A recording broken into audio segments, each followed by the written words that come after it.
Ok, boa noite. Nós louvamos a Deus por mais uma oportunidade de estar estudando a Palavra de Deus. Esse encontro aqui na casa do irmão Edson, com o tema hoje, que na verdade são estudos ligados com o discipulado, o seguimento dos passos de Jesus. E nós vamos meditar sobre o tema refazendo a vida após a conversão. E o apóstolo Paulo coloca o termo de estar em Cristo. O nosso texto é 2 Coríntios 5 e 17. Esse é um texto que é muito citado, é muito conhecido, e ele fala que alguém que passou pela conversão, ele passa por também uma reconstrução da vida. Do ponto de vista espiritual, a regeneração é algo automático. Porém, existiu toda uma vida velha atrás, antes dessa conversão, maus hábitos, pecados crônicos, vícios, paixões, sentimentos, emoções ruins. Porém, aqui diz, lendo o texto, 2 Coríntios 5,17, diz: assim que se alguém está em Cristo, nova criatura é. O que significa ser esse nova criatura? Se as coisas velhas já passaram, eis que tudo se fez novo. Se fez novo em termos do ponto de vista de Deus, do ponto de vista espiritual. Antes a pessoa, de acordo com a própria revelação que Deus deu para o apóstolo Paulo, a pessoa estava em Adão. E de Adão ele herdava o pecado, a morte, a condenação e o inferno. Agora que ele está em Cristo, diz que ele é nova criatura, que de Adão ele herdava o pecado, de Cristo ele herda a justiça, a santidade. De Adão ele herdava a condenação, quando ele estava em Adão, debaixo de Adão, debaixo da condição daqueles após a queda. Porém agora ele está em Cristo, debaixo do guarda-chuva, da proteção, das promessas, das alianças. Ele agora é uma nova criatura. E diz que as coisas velhas já passaram. Da perspectiva de Deus, passaram. Porém, muita coisa da vida velha ainda está no que a Bíblia chama de velha natureza, que o homem só vai perder depois da ressurreição. Essa nova criatura refere-se a mudança de posição, como nós vimos, de condenado para salvo, de perdido para cidadão do céu. Porém, embora a regeneração seja um ato, acontece uma única vez, é um ato de santificação posicional. Existe outro aspecto da santificação que é uma construção, que é um processo de refazer a vida, porque nós estragamos a nossa vida antes da conversão, nós fazemos tudo errado e metemos em toda espécie de situação triste. A Bíblia diz que o homem, no estado de pecado, ele deixa atrás de si um rastro de destruição e miséria. Sua boca é uma desgraça.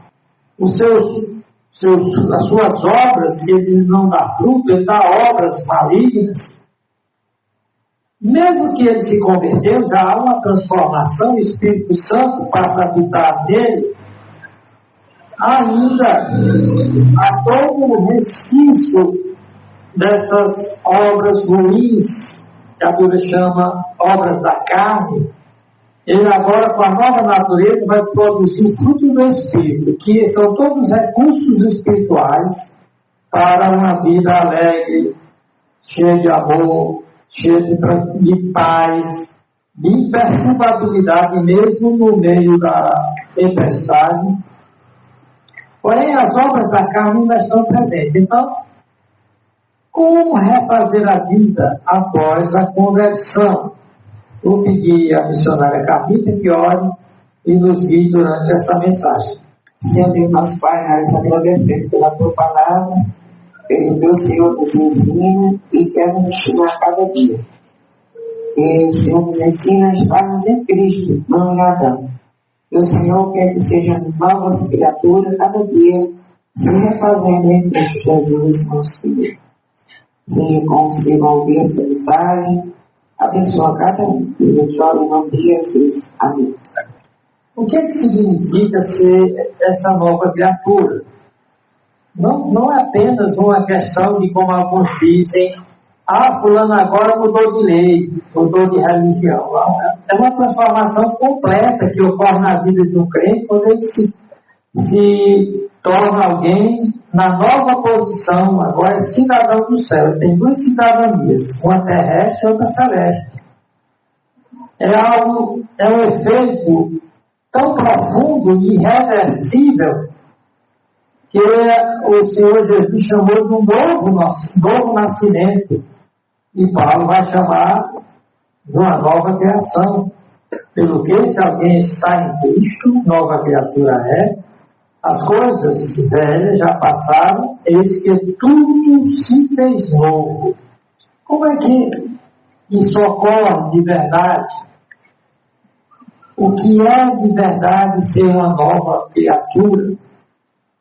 Se você já se converteu a Jesus Cristo, se você deixou de estar em Adão, se você deixou de ser um cidadão adâmico e passou a ser um cidadão crístico, um pequeno Cristo, que significa cristão, então você é uma nova criação.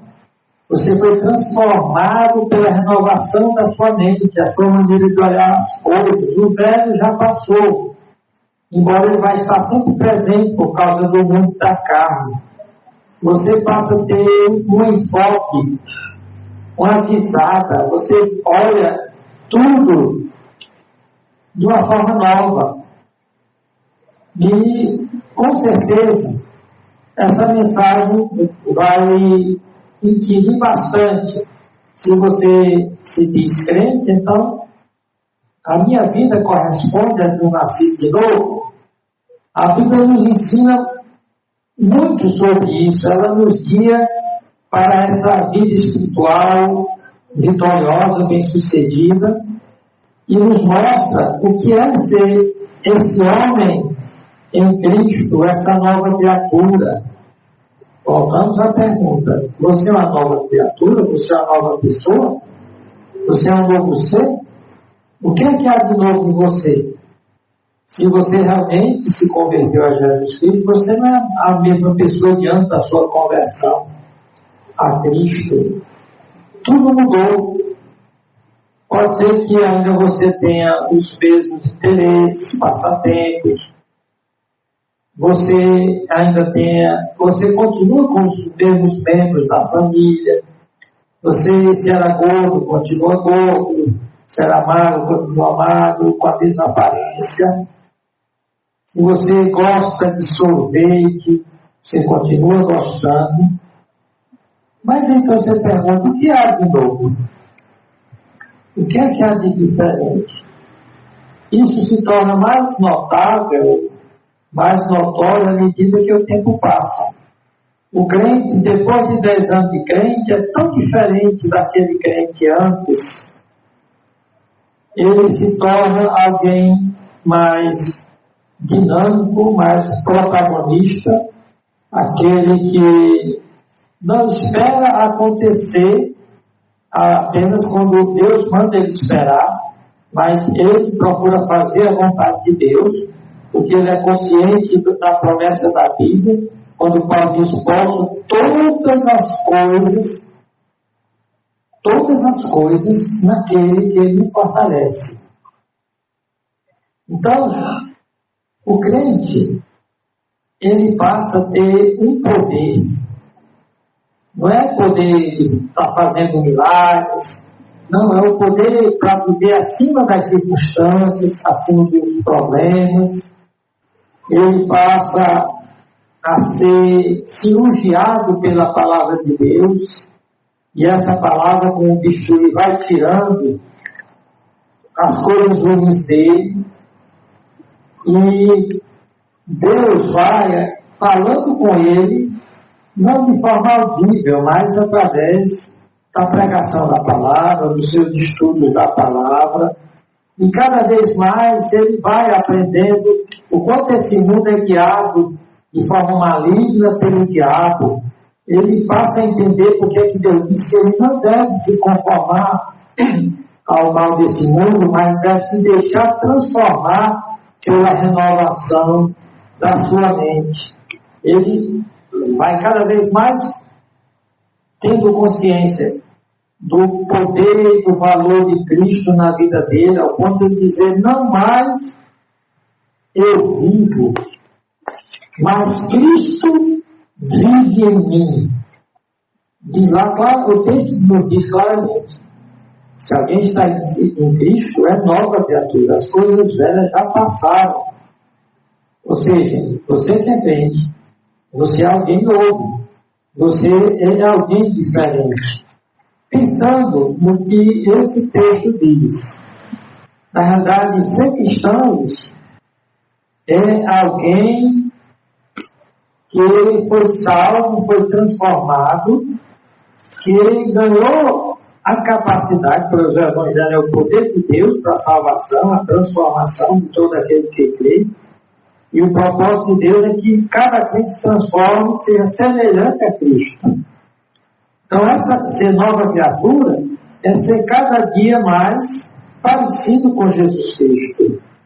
Então, quando o crente percebe quão belo, quão grandioso, quão maravilhoso é Jesus Cristo, e ele quer ser como Jesus Cristo, ele quer cada vez mais ter uma comunhão profunda, ele quer conhecer mais a Cristo, como Paulo disse, que perdeu todas as coisas pelo conhecimento de Cristo e considera aquilo que ele perdeu das coisas desse mundo como refúgio, como esterco, como lixo.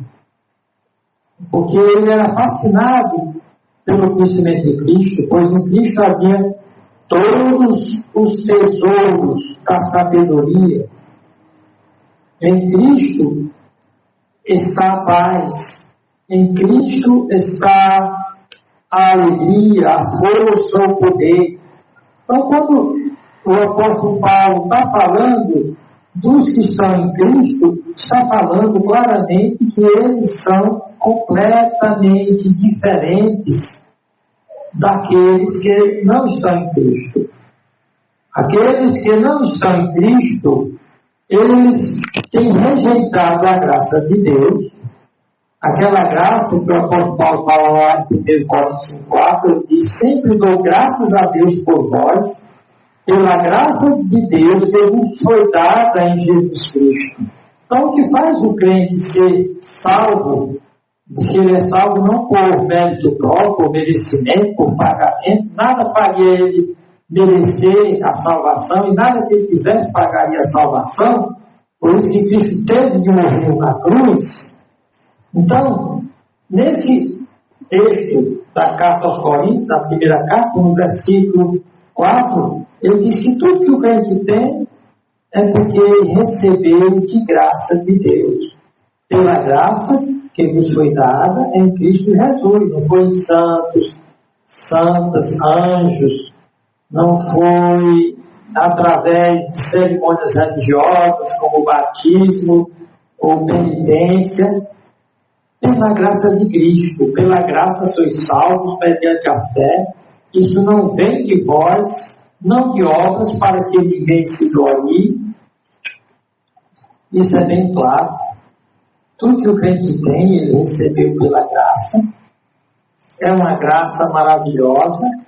É uma graça que o coloca em comunhão com Deus, com Jesus Cristo. Quando o crente ora, ele tem consciência de que ele está falando com Deus o Pai, na influência do Espírito Santo, através de Cristo, que Cristo está escutando. A graça de Deus é tão importante que o salmista disse: a tua graça é melhor do que a vida, a tua benignidade, o teu favor. Então, quem não tem a graça de Deus é um desgraçado, que Cristo chama de cego, pobre, miserável, cego e nu. Essa graça de Cristo, ela se divide, a Bíblia fala da multiforme graça de Deus. Ela se manifesta de muitas formas.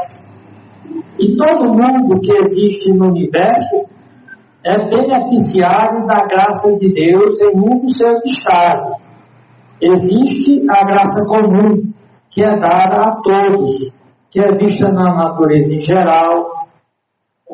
Deus dotou toda a natureza de beleza, de coisas doces, de cores maravilhosas.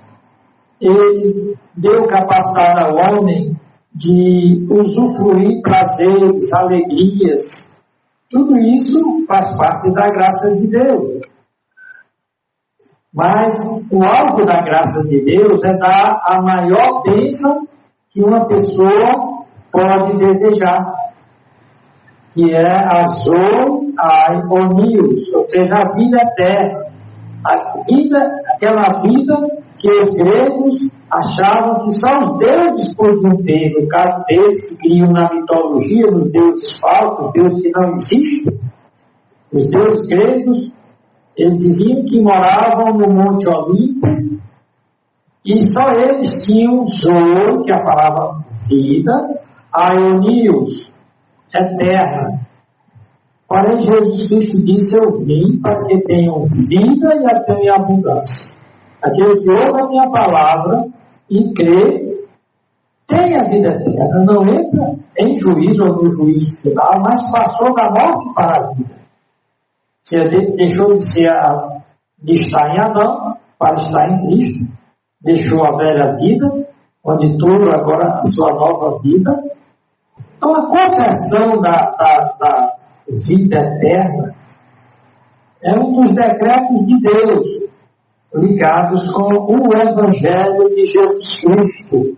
A carta aos Efésios trata disso, que Deus nos escolheu desde a eternidade. E é muito importante essa expressão em Cristo. Ela ocorre nas epístolas do apóstolo Paulo. O apóstolo Paulo gosta muito dela. Ela ocorre 164 vezes. E estar em Cristo é colocado em vários contextos. Por exemplo, no contexto de você estar numa nova posição. Você tem um novo status. Você agora está em Cristo. Você é nova criatura. O apóstolo Paulo diz que agora você é família de Deus. É filho de Deus por adoção. Você tem a zoaionios. Você recebeu o Espírito Santo, com o qual você pode ter uma comunhão real e genuína com Jesus Cristo. Você participa da vida eterna que ele prometeu e que vai ser efetivamente dada após a ressurreição. Então, a Bíblia diz que nesse estágio de transformação, diz que o Espírito Santo vai nos conduzindo de um estágio de glória para outra, de glória em glória, semelhança de Cristo. Nós vamos sendo transformados. Portanto, quem está em Cristo deve lamentar, deve chorar a sua pobreza, a sua miséria, a sua nudez. Pensa que tem alguma coisa, mas não tem nada. Porque só em Cristo o homem tem a salvação. Só em Cristo o homem tem a sua vida transformada. Só em Cristo ele recebe o poder dos filhos de Deus. Ele recebe essa categoria de ser filho de Deus por adoção, e só ele pode orar de verdade o Pai Nosso. Pai nosso que está no céu, santificado seja o teu nome. Porque, de fato, ao se converter a Cristo, ele se tornou filho de Deus por adoção. É uma expressão forense, cartorial. No ato de se converter a Cristo, é como se ele fosse registrado por Deus como seu filho, e diz que ele recebe privilégios tão gloriosos que os demônios e o diabo têm inveja. Por isso que o diabo e seus demônios tentam de todas as formas destruir o ser humano, afastá-lo do Evangelho, iludir-lo com os falsos tesouros desse mundo, tesouros que os ladrões escavam e roubam. Nas palavras de Cristo, os ladrões escavam e roubam, tesouros que a traça consome e o ferrugem corrói, tesouros que terminam em nada, como a Bíblia diz, as riquezas materiais que param asas. Chegará o tempo que, mesmo que você acumulou muitos bens, a velhice o impedirá de gozar tais bens.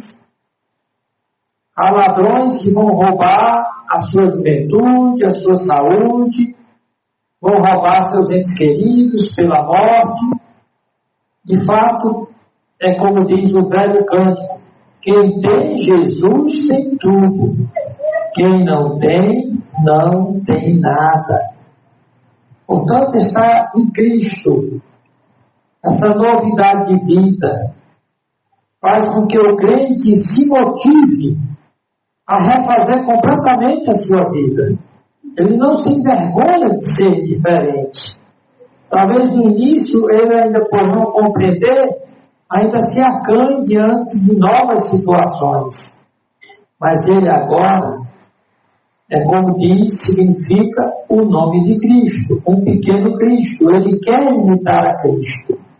Ele agora está identificado entre aqueles que Deus chama de eleitos, chama de igreja, de equikaleo, chamado de fora para o mundo, para o corpo de Cristo, para uma comunidade abençoada chamada igreja. Ele se identifica com essa comunidade maravilhosa de salvos, de nascidos de novo, que tem uma nova visão. Esse crente, agora a Bíblia diz que fisicamente ele está nesse mundo, mas espiritualmente ele está nas religiões celestiais. Ele tem um novo endereço. Por que é que o demônio não pode mais possuir um crente, não pode mais tocar um crente? Porque a Bíblia diz que ele está nas regiões celestiais em Cristo, fora do alcance da garra dos demônios.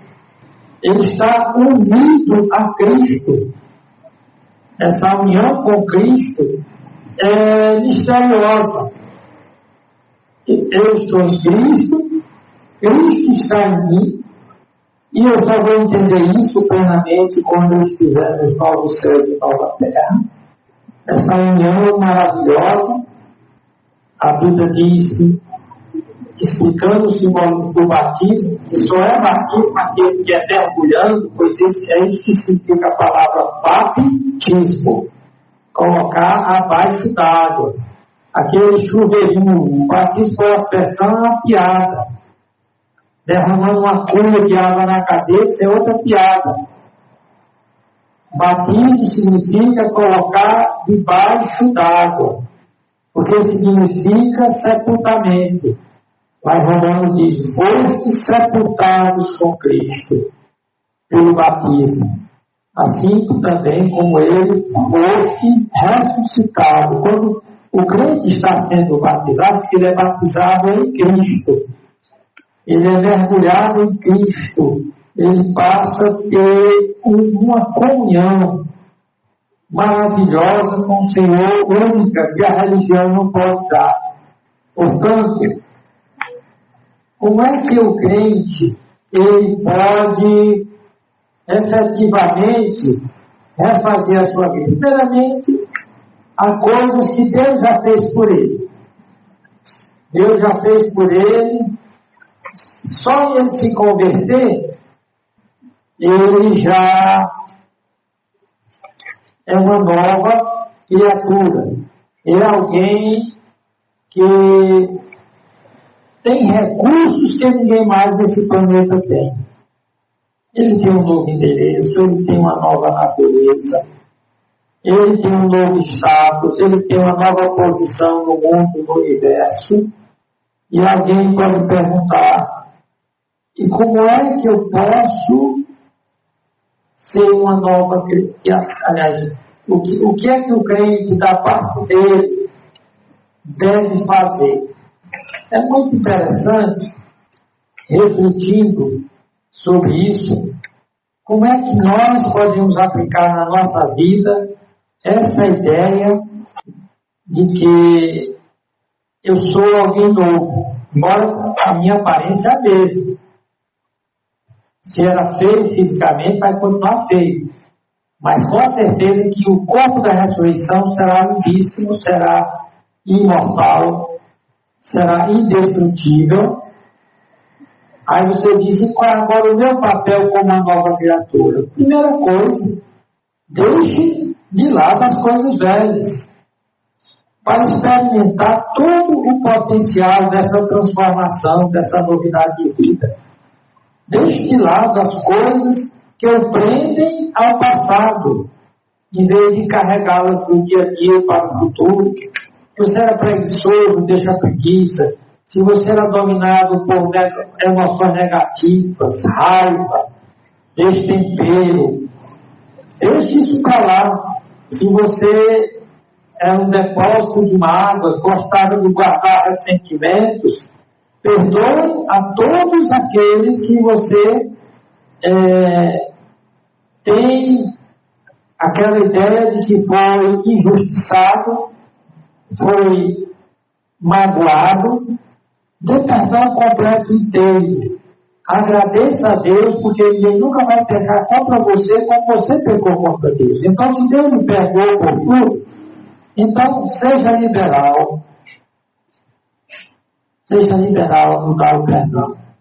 Se você era rabugento, sorumbático, solitário, gostava do ostracismo, era um homem ou uma mulher das cavernas, a Bíblia diz que agora você tem a comunidade dos santos, dos discípulos de Jesus, a igreja, para você ter comunhão, ter verdadeiras amizades.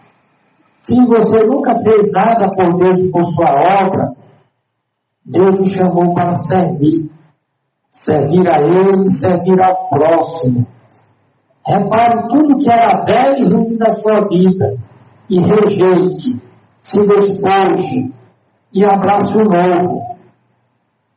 Mas você só vai conseguir abraçar o novo, viver esse novo proclamado por Cristo, essa novidade de vida que as Escrituras falam, se você receber o sacrifício de Jesus de todo o seu coração e se entregar a Ele por fé.